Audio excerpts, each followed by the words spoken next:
Jeno Muhoozi Kayinirugaba omuwabuzi wa pulezidenti ku bikwekweto ebyenjawulo mu kutuuka ku kitebe ky'eggye ery'oku ttaka Bombo ayaniziddwa abakulu mu magye.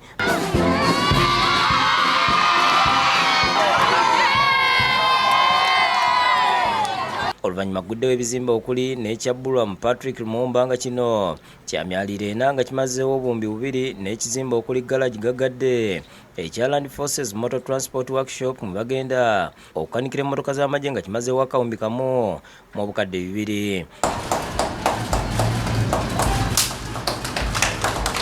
Jeno Muhoozi alaze essanyu olw'ebituukiddwako n'agamba nti ekizimbe omugenzi kano Patrick Lumumba bakimubuddemu nga bajjukira bye yakolera eggwanga nga baagala enkambi y'e Bombo ebeere enkambi y'amagye ageeyagaza.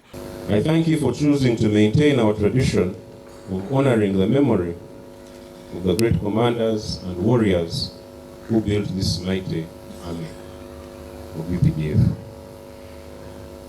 Thank you for honoring late Colonel Patrick Lumumba by naming this block of flats after him. Asuubiza okwongera okukwasizaako ekitebe ky'amagye kino basobole okuddaabiza enkambi eno era nga bakutandikira ku wankaaki ezingira enkambi eno ez'enjawulo.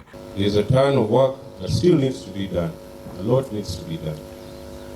The goal should be good barracks with good accommodations and facilities for all our battalions. Ategeeza nti eno ya apartment block esookedde ddala mu nkambi y'e Bombo. It is a historical achievement. This is the first apartment block commissioned at Bombo since the 1970s. Download the app on App Store or Google Play Store now. Vision Digital Experience, the future of media.